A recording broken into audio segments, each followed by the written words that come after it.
En los distintos eventos de conmemoración de los 20 años de nuestra Constitución, se recordaron los antecedentes y los episodios que dieron lugar a su convocatoria y al proceso de expedición de la Carta que hoy nos rige.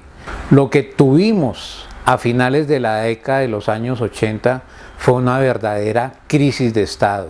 No fue solamente una crisis de gobierno o lo que se llama ahora un choque de trenes, fue un verdadero agotamiento del Estado que estaba consagrado en la Constitución de 1886.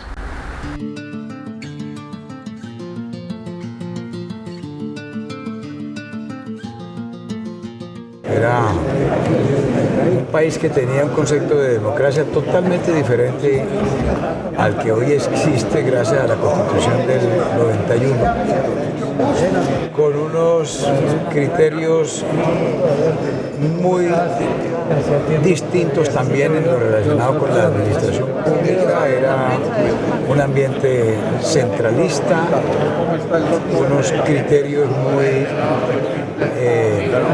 ceñidos a definiciones de un siglo anterior en lo relacionado con soberanía. La Unión Patriótica la habían aniquilado, estaba el narcotráfico rampante, tremendo, el sicariato de moda. Las instituciones no daban abasto, no lograban manejar el país, había una crisis total. El sistema político nuestro había mostrado una gran capacidad para autorreformarse. Entonces, el sistema, hay un momento en que se bloquea, a pesar de que necesitaba reformas político-institucionales, no era capaz de tramitarlas y de aprobarlas. Y luego hay un clima generalizado de violencia que conduce al asesinato nada menos que de 4 aspirantes presidenciales, y eso exaspera la opinión pública. Los estudiantes universitarios saben interpretar muy bien el momento, expresarlo, y se manifiestan a través de la séptima papeleta, que es la expresión política de la situación que se estaba viviendo. La Constitución de 1991 fue redactada en 5 meses, 150 días, y como toda obra humana, fue una obra perfectible. Los constituyentes tuvieron varios aciertos, pero cometieron también varios errores.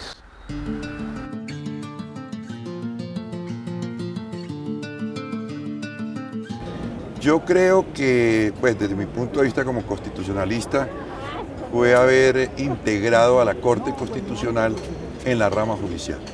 El Tribunal Constitucional, por lo menos en Europa, no hace parte de la rama judicial, es un órgano superior, supremo a todos los órganos del Estado y participa en la dirección del Estado. En consecuencia, el haber colocado la Corte Constitucional como un organismo más de la rama judicial, con iguales requisitos y calidades de los magistrados de la Corte que tienen los magistrados de las otras Cortes, pues los pone en un plano de igualdad, lo que ha llevado, entre otras cosas, al famoso choque de trenes. La primera, habernos inhabilitado los constituyentes todos a las elecciones parlamentarias de octubre del año 91.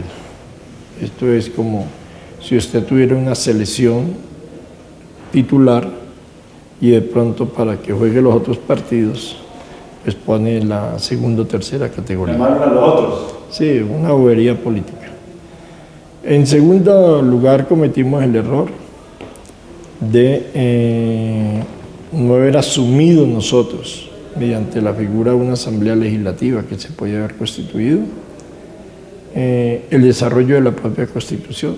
Se lo dejamos a un organismo, el Congresito, que terminó siendo fatal, porque el Congresito comenzó a funcionar en contravía del espíritu de la Constitución Nacional.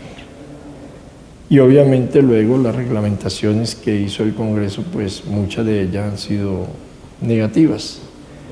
La tercera bobería política es no haber abordado seriamente que los altos cargos públicos, como a nivel de alcaldes, gobernadores, ministros, ministras, directores de entidades del Estado, Son cargos ante todo que no pueden inhabilitar políticamente a sus titulares.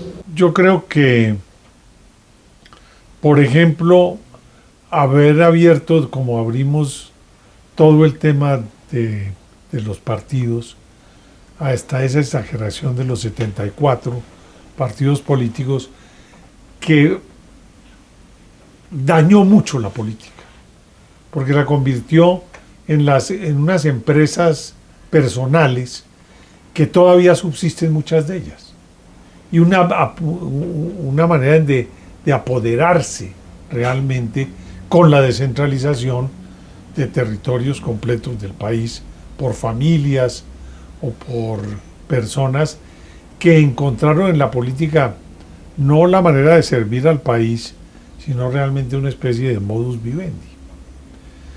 Yo creo que es posible que hubiéramos debido alargar el periodo de tránsito de los departamentos, de las comisarías y de las intendencias a departamentos. Creo que hay un gran pasivo en relación con la modernización de la política.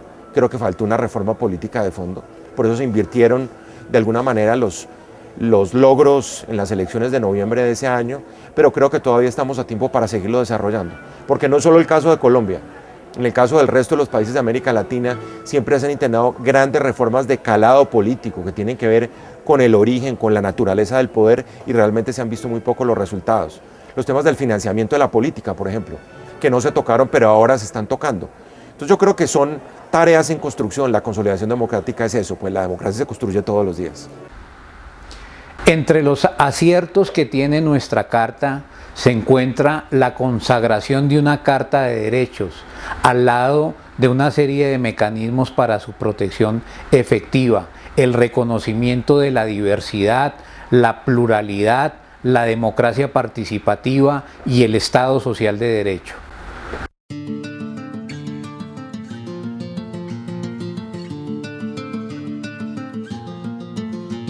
El primer gran acierto fue hacerla. Sí. Hacerla y terminarla en un plazo récord, que fueron 5 meses, promulgar una nueva constitución, no simplemente hacer una reforma a la constitución del 86.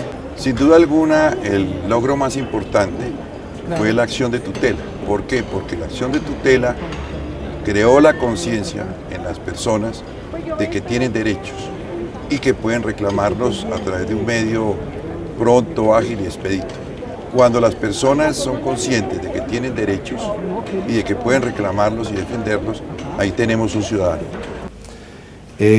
Una constitución donde estaban muy bien demarcados los órganos del poder público, la defensa, la autonomía de los órganos del poder público, que en los últimos años ha sido también motivo de preocupación, la independencia absoluta del poder judicial, del poder ejecutivo, del legislativo, sin que haya interferencias en ninguno de ellos, que allí tenemos todavía problemas muy serios.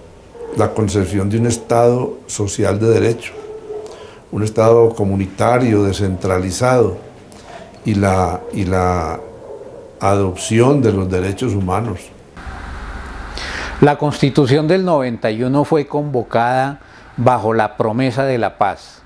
Algunos críticos de la misma señalan que en estos 20 años esa paz anhelada no se ha podido conseguir, pero a eso tendríamos que agregarle que aunque la Constitución no logró la paz, allanó los caminos para que ésta pudiera ser posible, lo mismo que legitimó una situación de violencia recurrente en nuestro país.